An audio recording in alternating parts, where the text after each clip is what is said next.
Alright mga master, magandang umaga po sa inyong lahat. Ayan. So dito po nagtimpla tayo ng toner ano. Ayan, pinaghalo natin yung puti at saka blue. Ayan. Ito yung nilabasan niyang kulay oh. So ihahalo po natin dito yan sa resin. Ayan. So panoorin niyo po kung paano natin gagawin ito. Alright.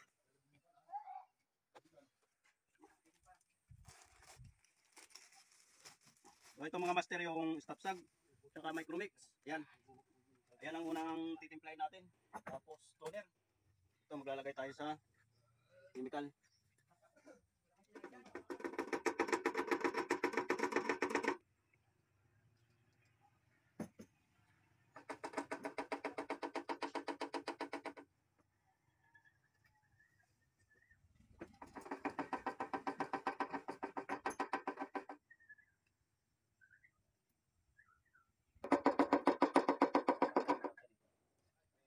Bali dito po ang gagawin natin ay yung isa. Palalaputin natin. Magagawa tayo ng parang masilya niya na. So kasama din natin sa paghuhulma yan. So, ayan po, panuorin niyo po yung ating gagawin. Ating sandok.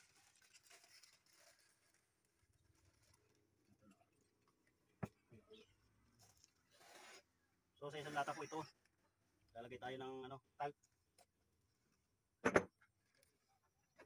Ayan.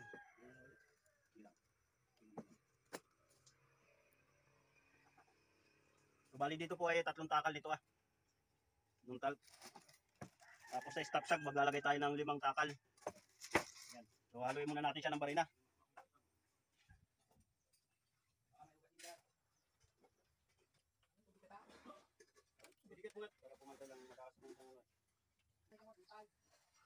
At nakailan kayo?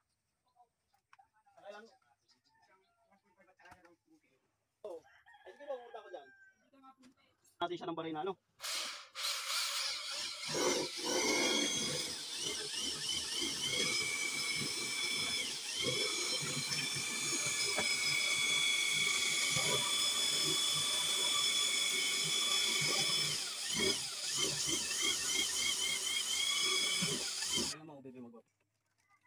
So ito mga master, stop sag itong ating ilalagay. Ayan. So ang gagawin po natin, ulitin ko po maghuhulma po tayo ng pang-intabli dito sa bangka. Magagawa tayo ng katulad ng plywood, pero fiber naman po itong ating gagawin.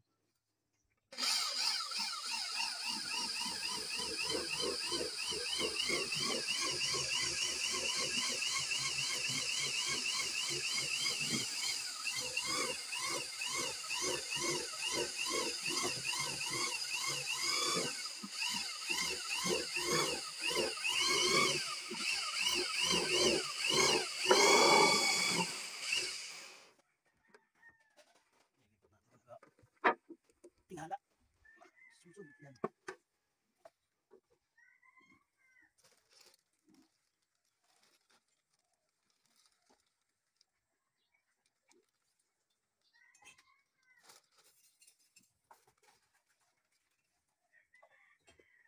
Ito yung mga gamit natin po. Ayan, hanapin. Ito po yung pangatlong takal na po ito. Ito po ang ating gagawin na ito ay ito po yung first coating natin gagawin. So yan ang unang i-apply natin dito sa hulmahan natin bago natin lalagyan na itong fiber mat. Papatigasin muna natin ito pag nailagay natin dito. So pag tigas na yun, ito nang ilalagay natin. Ang magiging po niya ay siya ay magiging masilya niya na. Diretso na po itong masilya. Tapos diretso na po itong pintura. Ayan.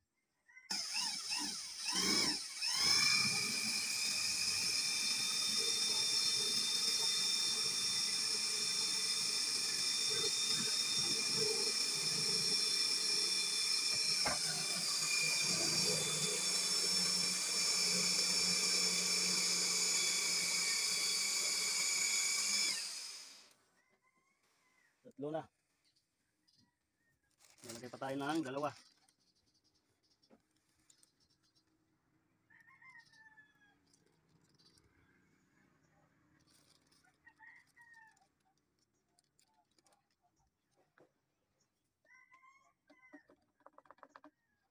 Alright, kompleto na yan mga master. So haluin na lang po natin.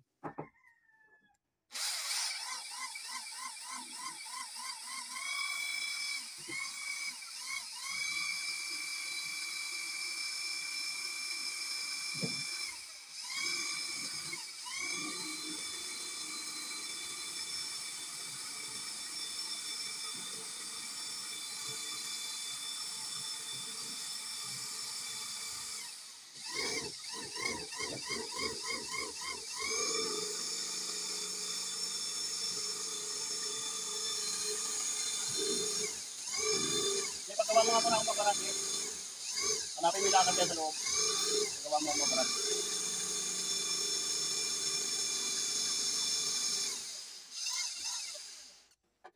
Alright, yan na yung kulay niya mga master.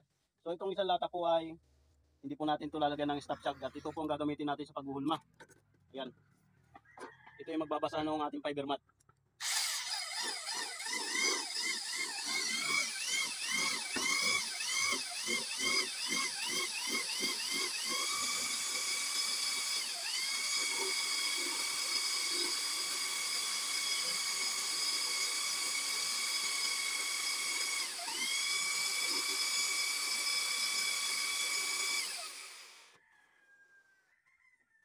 Alright.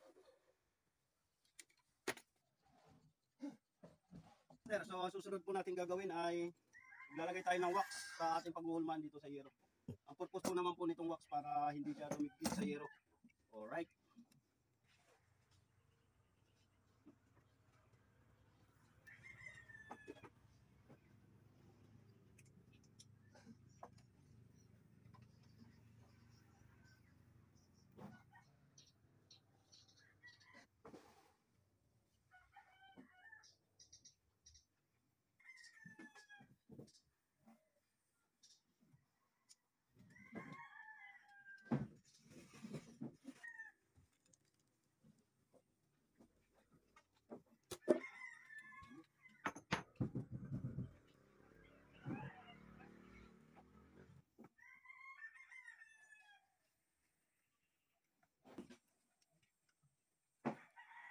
So ayun muna yung paglalagay ng wax.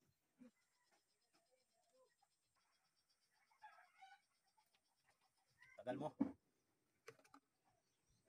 So ito na po mga master, magsisimula na tayo maghulma, no? So ito po ang ating unang ilalagay.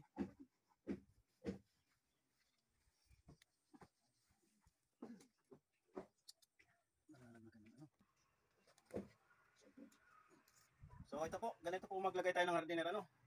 Para makita nyo po yung ating pagtitimpla ng hardener. Alright. So ayan po. Ganyan lang po kadami ang ating ilalagay.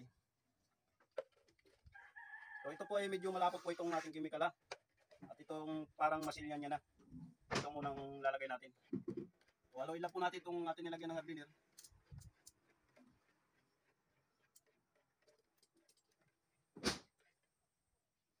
Yan. So ito po ang ating first coating ng paghuhulma.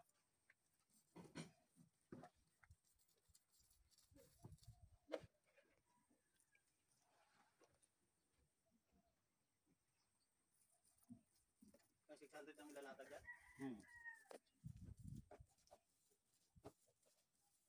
Ito ang lalagay natin dito.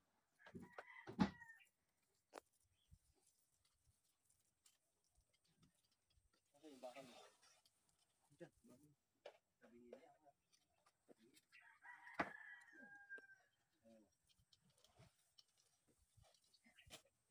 Tingnan yan, design.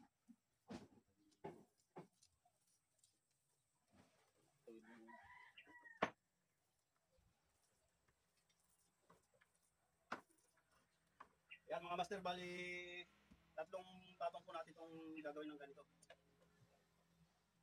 Kanan ka ba?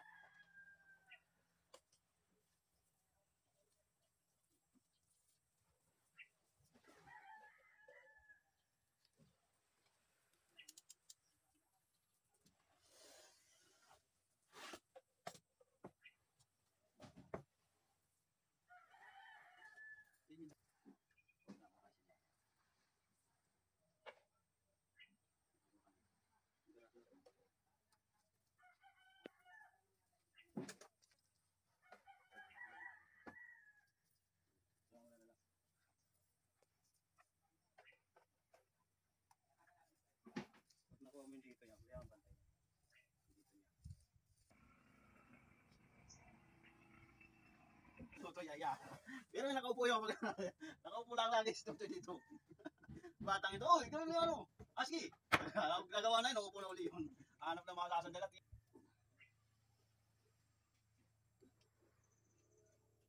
Mahaba din ito eh. Yan. So ito pong ating hardener, oh.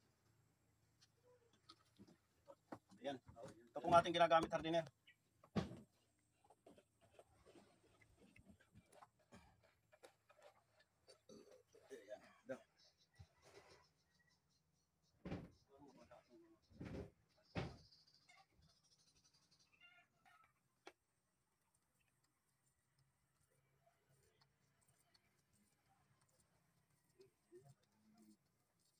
Basta importante lang, pantay lang dito. Parang malapad na yata yan, G. Ha? Hindi malapad yan? Tatanda ka sabi mo, eh.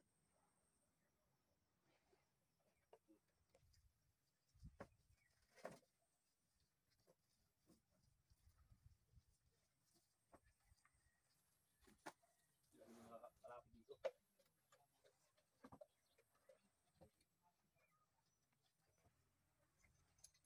Pero umitin nga lang po parang.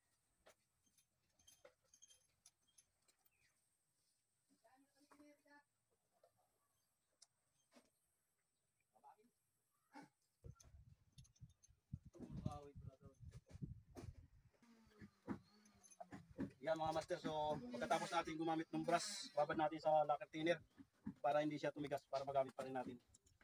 Kapag hindi nyo ibababad sa lacquer, yan, titigas yung ating brush.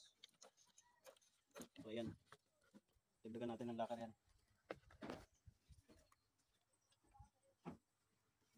Ito po ang ating lacquer ano, thinner. Yan. So ibabad lang po muna natin dito siya para hindi siya tumigas. Yan.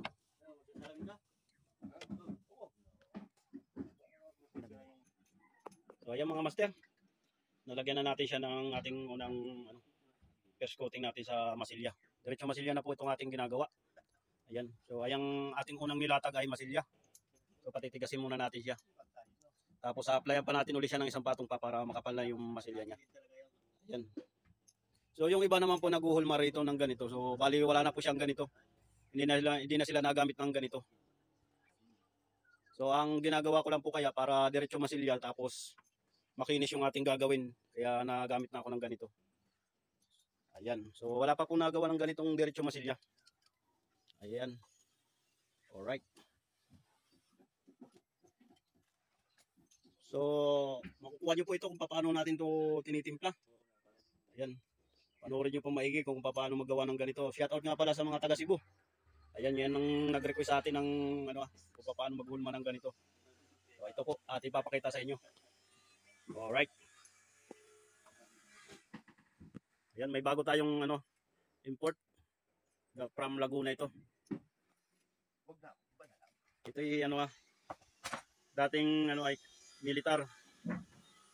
Ay naabutan na doon sa kawayan na nagtatago. Nung barilan na yan, naawol na, hindi na pinapasok.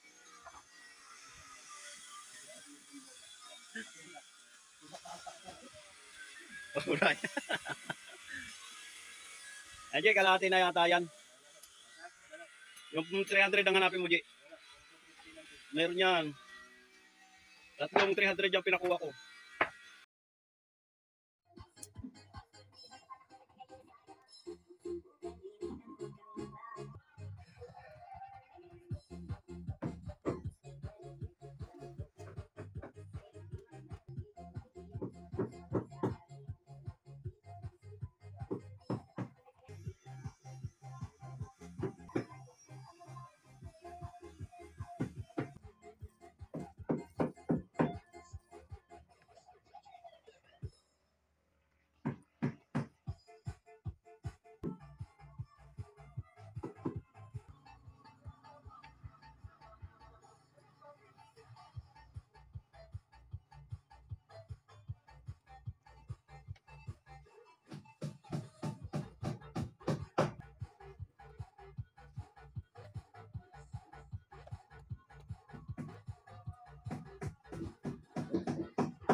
Bukas mo ako ba yung isa pang ano lata? Kuha mo isang lata.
Yan mga master, yung purpose po nito ay agalis ng hangin para magandang kanya dapat pantay.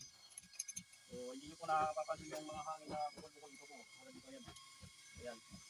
So kailangan mo ilabas yung hangin. Yan. Right, tapos ganito na lang. Wala na yung hangin yan.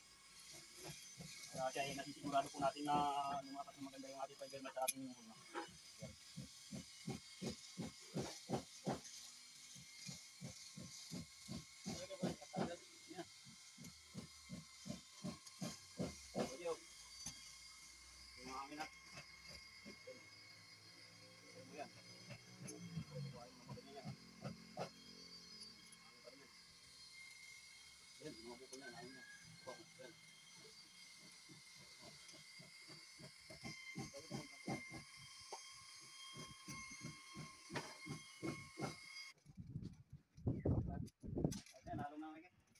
Mulai na.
Buka sigarilyo nyo.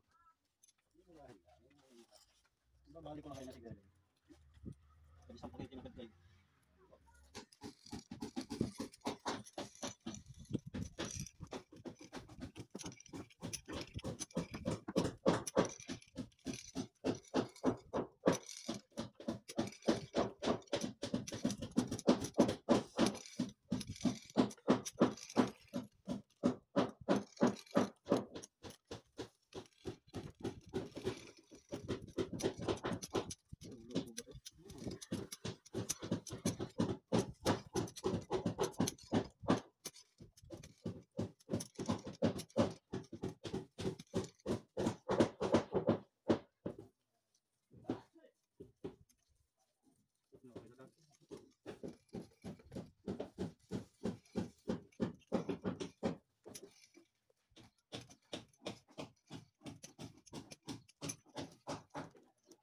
Ayan mga master, so kailangan lang talaga dito, ang diskarte lang dito, dapat siya ay ang basa talaga ng chemical. Resin. Kasi pag tinipid natin ito sa resin, hindi gaganda yung ating ano, hindi titibay yung ating inuulma. Dapat ito hindi natin titipidin sa resin. Kailangan sawa siya sa resin. Kasi itong nag-aano talaga ng tibay.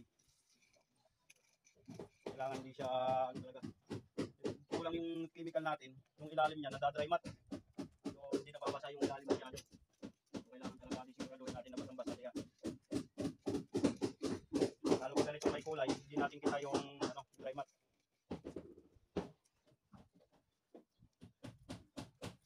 Yan, sa mga baguhan pong gusto magganito, yan, panoorin nyo lang po ito kung paano namin ginagawa.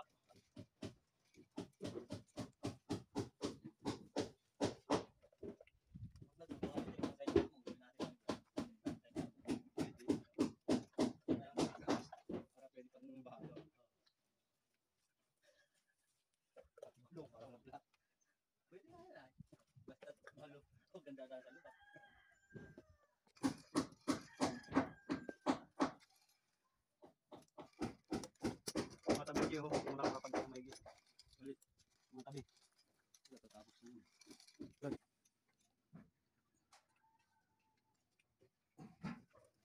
Yan.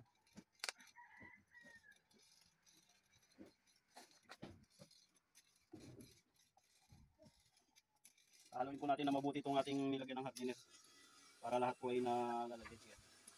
Namimix. Alright.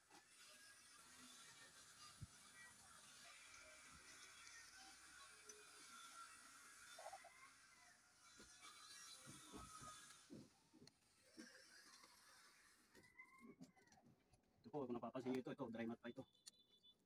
Yan.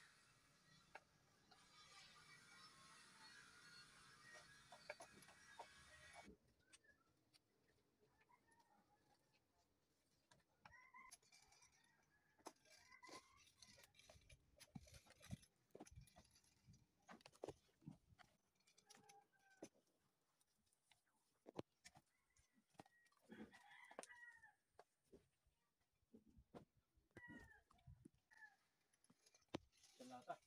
Isang diretso. Di tatlong lata, isang ano? Tinaka. Lata. Isang tinaka, tatlo. Ayok man.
Malak pa yan?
Check mo si ano.